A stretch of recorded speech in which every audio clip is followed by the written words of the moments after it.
హైదరాబాద్ చార్మినార్ పరిధిలోని గుల్జార్ హౌస్ అగ్ని ప్రమాద ఘటనపై విచారణ కమిటీ ఏర్పాటైంది.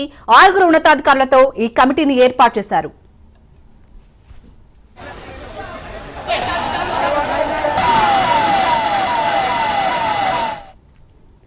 GHMC commissioner RV Karnan, Hyderabad collector Anudeep, Hyderabad CP CV Anand, fire DG Nagireddy, Hydraa commissioner Ranganath, TSS PDCL CMD ముషారఫ్లతో కమిటీని ఏర్పాటు చేశారు. आज लग गई हिफाजत करे अल्लाह हिफाजत करे अल्लाह।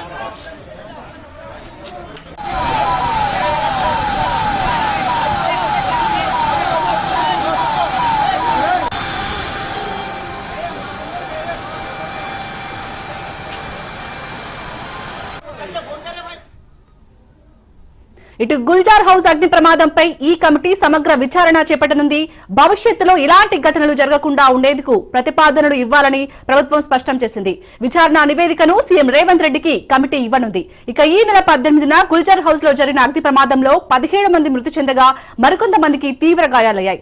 దీనిపై పూర్తి డీటెయిల్స్ మా ప్రతినిధి రాజు లైవ్ లో అందిస్తారు. రాజు, చెప్పండి, గుల్జార్ హౌస్ అగ్ని ప్రమాదంపై అయితే ఈ కమిటీ వేసినట్టుగా తెలుస్తుంది. కమిటీ అయితే సమగ్ర విచారణ చేస్తున్నట్టుగా తెలుస్తుంది. అప్డేట్స్ ఏంటి? కమిటీలో ఎవరెవరు ఉన్నారు? గుల్జారీ హౌస్ అగ్ని ప్రమాద ఘటనపై రాష్ట్ర ప్రభుత్వం కమిటీని వేయడం జరిగింది. 6 సభ్యులతో కూడినటువంటి యొక్క కమిటీని ఏర్పాటు చేయడం జరిగింది. ఈ కమిటీలో జీహెచ్ఎంసీ కమిషనర్ ఆర్వి కర్ణన్, అదేవిధంగా హైదరాబాద్ కలెక్టర్ అనుదీప్ దురుశెట్టి, అదేవిధంగా హైదరాబాద్ సిపి సివి ఆనంద్, అదేవిధంగా fire safety DG Nagireddy, Hydraa commissioner Ranganath, అదేవిధంగా ఈ యొక్క కమిటీలో టీఎస్ఎస్ పీడీసీఎల్ సీఎండీ ముషారఫ్లతో ఈ 6తో కూడినటువంటి ఈ యొక్క కమిటీని ఏర్పాటు చేయడం జరిగింది. ఈ కమిటీ సమగ్ర నివేదికను రాష్ట్ర ప్రభుత్వానికి అందించబోతుంది. ఎందుకంటే ఇప్పటికే అగ్ని ప్రమాదం జరిగిన వెంటనే రాష్ట్ర ప్రభుత్వం కూడా వెంటనే స్పందించి అక్కడ అగ్నిమాపక సిబ్బందిని, అదేవిధంగా అక్కడ ఎవరైతే గాయపడడం జరిగిందో గాయపడ్డ వారికి మెరుగైన చికిత్స అందేందుకు ఇప్పటికీ రాష్ట్ర ప్రభుత్వం తీవ్ర స్థాయిలో కృషి చేస్తుందని చెప్పేసి కూడా ప్రభుత్వం చెప్తా ఉంది. అక్కడ అగ్ని ప్రమాదం జరిగిన వెంటనే అక్కడికి డిప్యూటీ సీఎం మల్లు భట్టి విక్రమార్క, అదేవిధంగా మంత్రులు పొన్నం ప్రభాకర్, ఇతర కీలక నాయకులు, అధికారులు, జీహెచ్ఎంసీ మేయర్ గద్వాల విజయలక్ష్మి వీళ్ళందరూ కూడా అక్కడికి వెళ్ళి అక్కడ పరిస్థితిని కూడా ఎప్పటికప్పుడు కూడా సమీక్షించడం జరిగింది. అధికారులకు కీలక సూచనలు కూడా చేయడం జరిగింది. భవిష్యత్తులో ఇట్లాంటి ఘటనలు జరగకుండా ఉండేందుకు ఈ యొక్క కమిటీ వేస్తా ఉన్నాము. ఈ కమిటీ ఖచ్చితంగా ఇందులో ఏం జరిగింది అనే దానిపై వాస్తవాలను బయటకు తీసుకొస్తుందని చెప్పేసి కూడా ప్రభుత్వం భావిస్తూ ఉంది. ఈ కమిటీలో యొక్క 6తో కూడినటువంటి కమిటీని కొద్దిసేపటి క్రితమే వేస్తా ఉన్నట్టుగా కూడా హైదరాబాద్ ఇన్ఛార్జి మినిస్టర్ పొన్నం ప్రభాకర్ ప్రకటించడం జరిగింది. ఇప్పటికే రాష్ట్ర ప్రభుత్వం ఈ అంశాన్ని సీరియస్గా తీసుకుందని చెప్పేసి కూడా రాష్ట్ర ప్రభుత్వ వర్గాలు చెప్తా ఉన్నాయి. మరొక వైపు ఇటు ఓల్డ్ సిటీలో ఏవైతే ఫైర్ సేఫ్టీకి అనుగుణంగా లేని భవనాలు ఉన్నాయో వాటన్నిటిపై సో ఏం చేయాలి అనే దానిపై కూడా ఈ యొక్క ప్రభుత్వం ఇప్పటికే దీనిపై దృష్టి సారించింది. భవిష్యత్తులో మరి ఇట్లాంటి ఘటనలు జరగకుండా సో ఎట్లాంటి చర్యలు తీసుకోవాలనే దానిపై కూడా ఆ యొక్క కమిటీ ప్రభుత్వానికి సిఫారసులు చేసే అవకాశం ఉన్నట్టుగా కూడా తెలుస్తూ ఉంది. మరొక వైపు ఈ ఘటన జరిగిన వెంటనే ఇటు రాష్ట్ర ప్రభుత్వంతో పాటు కేంద్ర ప్రభుత్వం కూడా వెంటనే స్పందించడం జరిగింది.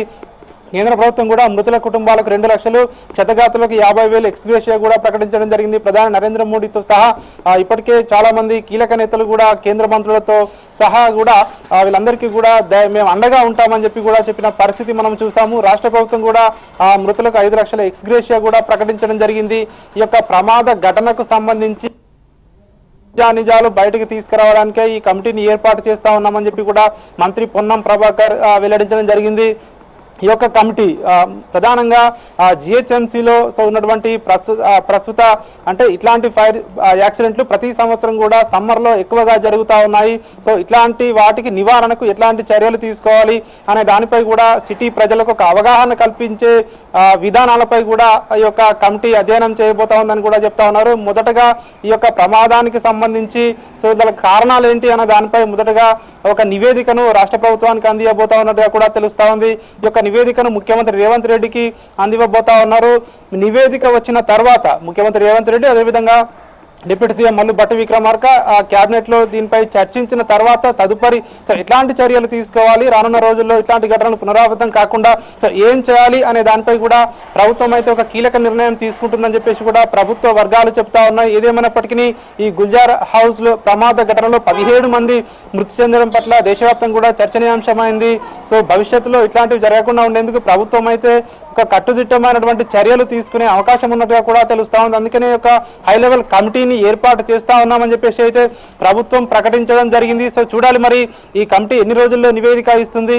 సో నివేదికలో ఎట్లాంటి విషయాలు వెల్లడి కానున్నాయనేది ఇక్కడ కీలకంగా మారింది. ఇప్పటికే ఫైర్ ఇక్కడ యాక్సిడెంట్ జరిగినప్పుడు అందులో ఏసీ కూడా పేలి తద్వారా ఎక్కువగా మంటలు వ్యాపించాయని చెప్పి కూడా ప్రాథమికంగా అయితే అక్కడ ఉన్నటువంటి వాళ్ళు చెప్పిన పరిస్థితి మనం చూసాము. అదేవిధంగా అక్కడ కొంతమంది ప్రత్యక్ష సాక్షులు ఎవరైతే ఉన్నారో సో అక్కడ పొగలు వ్యాపించడంతో దట్టమైన పొగలు వ్యాపించడంతో లోపలికి వెళ్ళడానికి కూడా వీల్లేకపోయిందని కూడా ప్రత్యక్షంగా చూసిన వాళ్ళు కూడా చెప్పడం జరిగింది. అదేవిధంగా లోపల ఉన్నటువంటి వాళ్ళు 2 సంవత్సరాల నుంచి దాదాపు 75 సంవత్సరాల వయసు మధ్య ఉన్న వాళ్ళు కూడా ఈ 17 మంది మృతి చెందిన వారిలో ఉన్నారని చెప్పి కూడా సో తెలుస్తా ఉంది. కాబట్టి సో వాళ్ళందరికీ కూడా బయటికి రావడానికి వీలు లేకుండా కేవలం ఒకే మెట్లదారి ఉండడం, అది కూడా 1 మీటరు వెడల్పుతో ఒక మెట్లదారి ఉండడము, సో ఎట్లాంటి ఫైర్ సేఫ్టీ ప్రికాషన్స్ లేకపోవడము, సో వాటన్నిటి కారణాల వల్లనే ఈ ప్రమాద తీవ్రత పెరిగిందని చెప్పి కూడా ప్రాథమికంగా అయితే అధికారులు గుర్తించడం జరిగింది. సో ఈ 6 సభ్యులతో కూడినటువంటి కమిటీ సో ఎట్లాంటి విషయాలను బయటకు తీసుకురాబోతా ఉంది ఈ యొక్క నివేదికలో. సో అంటే వీళ్ళ యొక్క ఈ నివేదిక ఎట్లాంటి నివేదిక ఇవ్వబోతా ఉన్నారు ప్రభుత్వానికి అనేది మాత్రం ఇక్కడ కీలకంగా మారింది. రాబోయే రోజుల్లో సో ఇట్లాంటి ఎక్కడా కూడా సంఘటన జరగకుండా ఉండేందుకు ప్రభుత్వం కట్టుదిట్టమైన చర్యలు కూడా తీసుకుంటుందని చెప్పేసి కూడా ప్రభుత్వ వర్గాలు చెప్తున్న పరిస్థితి కనిపిస్తా ఉంది. Right, thank you Raju.